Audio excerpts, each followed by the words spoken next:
Hey, I'm Carlos Garcia, and today we're going over HAZMAT bourbons. Just quickly glance at them to make sure they're all bourbons. I felt like I did this already, but because I had a bunch of HAZMAT Canadian whiskey that I was going to put in here, but then I found 4 HAZMATs that could be a discussion of top 25 whiskeys of the year. One of them I got recently, it was already in the Whiskey Cigar Club. It was in first place, so definitely you'll see a whole review of all 24 of those soonish. But before we get into it, let's do the giveaway. All right, so this is for part 3, which is the finished one. I think I said on the last video is going to be the finished one, but part 3 was the finished video.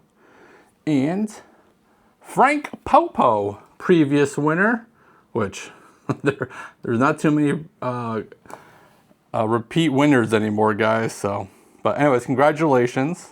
All right, so the bottles we're getting into today, in no particular order, I'll just grab the ones closest. This is the Art of the Spirits, the 300 Spartans. This is the highest proof one up here. I have definitely reviewed this on the channel before. This is just cask straight bourbon whiskey. It's a single barrel, 10 years, 153.6 proof. I did drink a warm-up pour getting into this, but I don't think it was enough to get me prepared for the craziness that will be today. That is one. Rare Characters Very Last KOA Barrel, KOA number 36. This is 141.62 proof, 10-year Kentucky straight bourbon whiskey, just distilled in Kentucky. But I think you could Google it and figure out where the KOA is usually from anyways. But that's a 10-year HAZMAT. This is supposedly, from everything, you know, the liquor store and everyone was saying, is the last KOA to be released. It is very good. Obviously, I've had all these before, but I haven't reviewed this on the channel. And I haven't reviewed this one, I don't believe,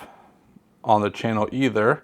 This is a new Era. I picked this up at Bourbon on the Banks Festival, and this is 142.5 proof, 12-year-old, distilled in Kentucky. So then we have this one. This is the newest bottle I've gotten recently.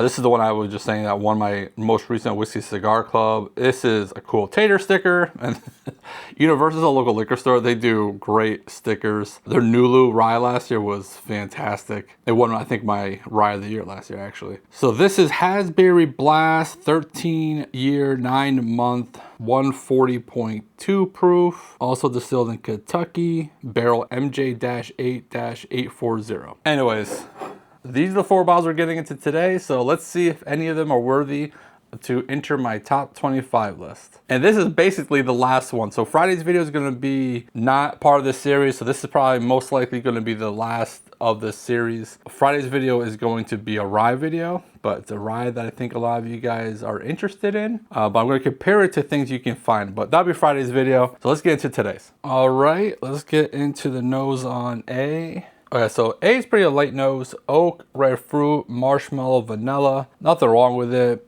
Decent, but nothing crazy or anything like that. I'm not the best at, like, if I had to figure out proof by nose, I don't think I'd ever figure that, because it doesn't nose proofy. I think I got to figure out how to do that in case if I ever had to, if I'm ever questioned, like, what's the proof on this off the nose? I'm like, I have no idea. Okay, so B is much on the darker spectrum, and it has some of that black, permanent black marker note that I'm not the biggest fan of. Oak, sweet, nutty, vanilla. Okay, these are all have some decent age to them. I'm looking real quick. You know, it's all between 10 and 13 years old, so good age. A lot of proof. They're all sourced. These are all NDPs. So if anything, this is like a great comparison because they're all right around the same thing. Now, even price, I think that new Era is pretty expensive. That River Roots is expensive. The Arts of Spirit, I think, is the cheapest with the KOA being right behind it. But I think that new Era was a few $100s. The River Roots was like $250. I say all that because I literally put this together right before I record this video. I have several bottles on the table, and I was like, well, what makes the most sense? I was like, oh, let me do a HAZMAT video for, you know, the year of the HAZMAT, and it's New Year's Eve, so hope you guys all have a good night, good time tonight, and don't do nothing stupid. I'll be at my in-laws' house all night. I think we're sleeping there. My wife's already sleeping on the couch right now. Hopefully her snoring doesn't get caught on camera. Will I edit that out? Probably not. The nose on C is very complex. I don't know if it fits all together perfectly, but red fruit, almonds, baking spice, oak, cherries. It's kind of like all over the place. Well, hopefully the palate is a little bit more put together. And remembering all of these, I enjoyed all of these. You guys all know my memory is so good though. Well, that was a unique nose. A nose very unique, even not just today. Oak, sweet, molasses, a lot of like coffee espresso notes, tobacco, wafer cracker.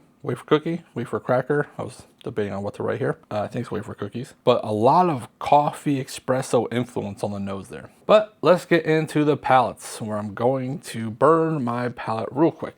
I would say for a sip a day, but it's not. The finish wasn't lingering that much, which for the proof points you would think, but it actually did not drink proofy at all.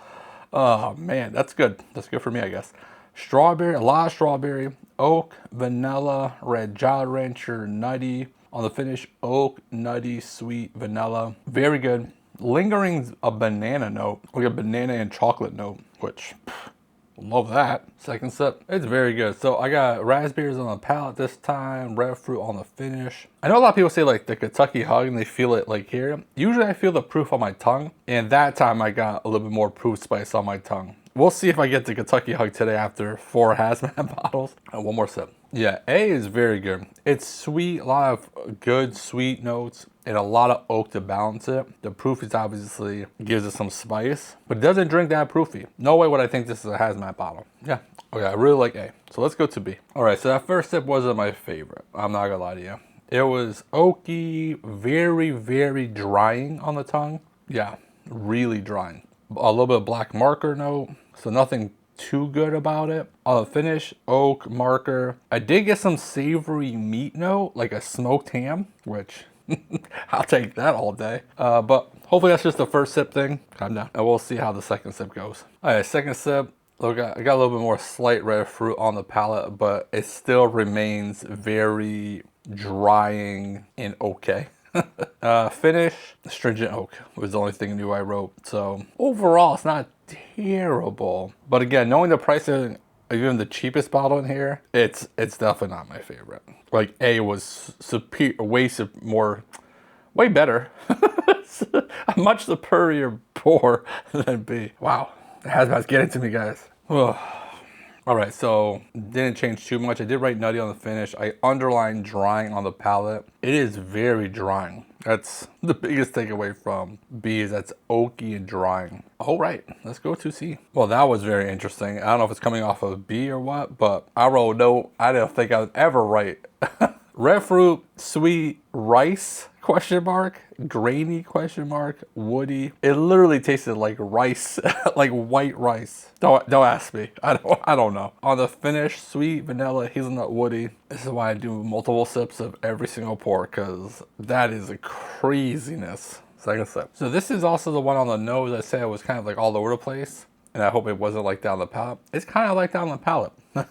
So oak, brown sugar, I think that's the new ones. I wouldn't say I got the rice note again, but it's not as oak forward, especially as the first two. I do get some graininess. It doesn't taste youthful. I kind of taste the grains through it. But it mainly is the red fruit sweetness. On the finish isn't that spectacular. Third sip. Yeah, nothing new. For a minimum of a 10-year, because they're all at least 10 years old, it does drink more grainy than I would expect. It's not bad, but again, knowing the pricing and all the stats with it, I feel like it's not on that level where I think it should be. Like B, it's not my favorite, but I kind of understand where that kind of falls into this spectrum. C seems like something that would be younger. Obviously, I'm wrong because it's at least 10 years old. Just tastes younger. Okay, let's go to D. Well, maybe I was wrong. Maybe these weren't my favorites. D on the palate, woody, dusty, slight cardboard note, which kind of leans into that crafty note. Sweetness. On the finish, woody, sweet, red fruit. But the palate was, I don't know why I wrote slight. It definitely has that cardboard note. Oh, let's see the second sip. Yeah, more of the same on the second sip. The craftiness actually was more on the finish as well. All right. One more sip, more of the same. The crafty note isn't bad because it doesn't get a lot of the graininess. Like C was more grainy forward, but it has a lot more of that cardboardy note, which isn't the worst note. I know that sounds crazy, but it's just a unique note. So right now I'll pause it, go drink a crap load of water, and come back with any new notes and scores. Be right back. All right, so back and forth. Got a couple new notes, but it kind of went how I was thinking it was gonna go, going this way. Let's do the giveaway. Almost skipped it. So if you want to enter to win 2-ounce samples of all 4 of these, like the video, subscribe to the channel. What are we spelling today, kids? R-N-R-A.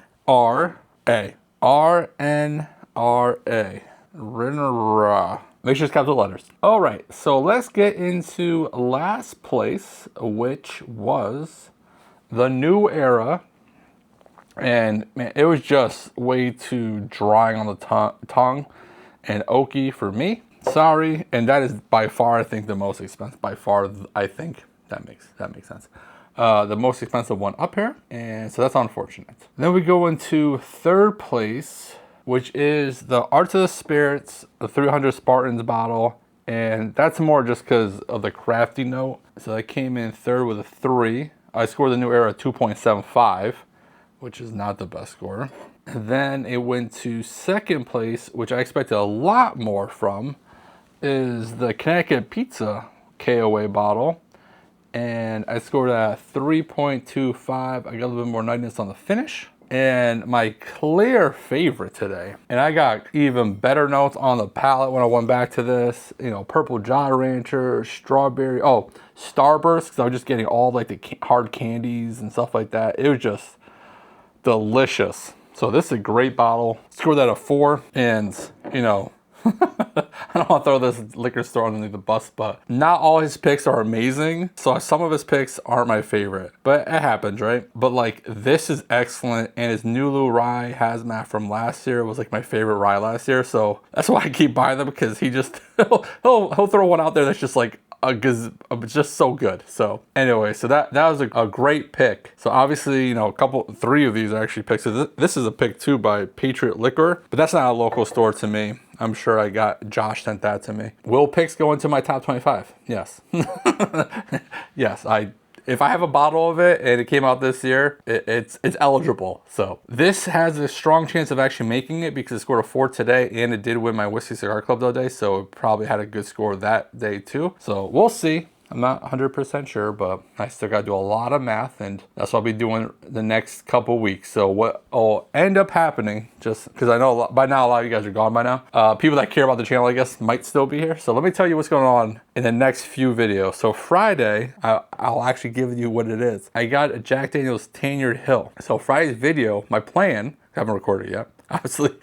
I record like the day of. I'm going to compare the Jack Daniel's Tenured Hill versus 3 other Jack Daniel's ryes. So one's going to be the Hero Selection. My plan is to get, because I'm sure I have them open already, a regular batch release and a pick of like the barrel proof ryes, and kind of see how much better, if better, the Tenured Hill is. So that's Friday's video. Then in next week's videos, because it'll be a new month, new year. I'll do my haul video for December. I'll do my 25 bottle review for my past 2 whiskey cigar clubs. And there was another video. I think I might do like a year-end review of 2025, because I want to do 3 videos next week that kind of clog up the whole week of me not drinking. But in the back end, I'll actually be recording my entire tournament, because I want to record like I did earlier this year. I recorded my whole tournament and released it. Then I edited it, so I didn't know what was going on, because it's going to be completely blind the whole tournament. Over the next like week and a half, I'll be recording it, because I don't try to record multiple videos in one day. So I'll try to record like 1 blind every day, and then once I finish it, then I'll edit them and post them the following week. So that's kind of like the schedule for like the next like 10-ish videos, just to let you guys know. So last night, actually, well, 2 nights ago when you guys watch this, Spirited Reviews was doing a live stream, and I jumped on towards the end. Zach, funny enough, said in my outro. So Zach, take it away. All right, guys. Hey, in honor of our friends in the chat, don't do anything stupid. And if you do, don't get caught. Wash your legs. Stay spirited. So thanks, Zach. I don't have to say it today. Happy New Year's, everybody.